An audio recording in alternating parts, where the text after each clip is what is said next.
Nizamabad MP Dharmapuri Arvind సంచలన వ్యాఖ్యలు చేశారు. తెలంగాణలో సీఎంను మార్చాలని కాంగ్రెస్ హైకమాండ్ ఆలోచిస్తోందన్నారు. తెలంగాణ కాంగ్రెస్ లో ముఖ్యమంత్రి అయ్యే అన్ని అర్హతలు మంత్రి శ్రీధర్ బాబుకు ఉన్నాయని హాట్ కమెంట్స్ చేశారు.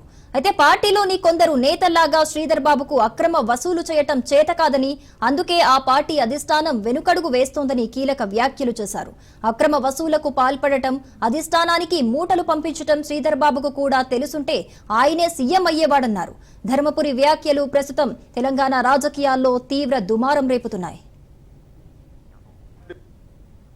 ఊర్లలో చిన్న చిన్న చెరువు తూములు ఉంటాయి, అవి కూడా ఒక్కటి రిపేర్ కాలే. ఇన్ని రోజులలో ఒక రోడ్ వేయలే, ఒక వ్యవసాయ విధానం లేదు, ఒక ఇండస్ట్రియల్ పాలసీ లేదు, ఒక అడ్మినిస్ట్రేటివ్ పాలసీ మాత్రం ఉంది.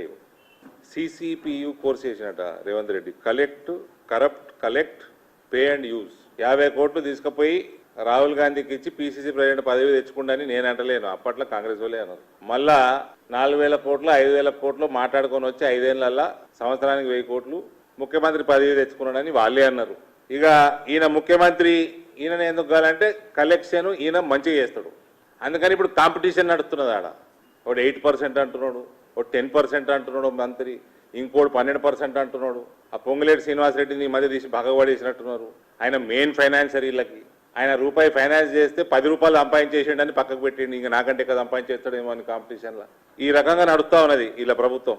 ఇక నేను ఎట్లా నమ్ముతారా రేవంత్, ప్రజలు ఎట్లా నమ్ముతారు? అందుకనే నీ గ్రాఫ్ తోక సుగ్గబడ్డ స్పీడ్లో పడుతున్నది ప్రజలల్లో. రైతులు, కౌలు రైతులు, వ్యవసాయ కూలీలు, విద్యార్థులు, ఉద్యోగులు, నిరుద్యోగులు, మహిళలు, బీడీ కార్మికులు, ఇక ఫైనల్గా వస్తే అంగన్వాడీలో చదువుకునే చిన్నపిల్లగాళ్ళు కూడా హ్యాపీగా లేరు.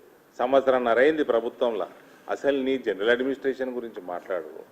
ఎన్ని రివ్యూలు చేసినావు, ఎన్ని జిల్లాలు తిరిగినావు, ఒక హెల్త్ అయిందా, ఒక ఎడ్యుకేషన్ అయిందా, ఒక ఇండస్ట్రీ అయిందా, ఒక అగ్రికల్చర్ అయిందా? ఇదేం రివ్యూలు అయినాయి? మీ మంత్రులు ఏం చేస్తున్నారు? కమిషన్లు మింగుడు తప్ప.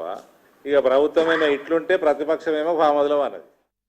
ఊర్లలో చిన్న చిన్న చెరువు తూములు ఉంటాయి, అవి కూడా ఒక్కటి రిపేర్ కాలే. ఇన్ని రోజులలో ఒక రోడ్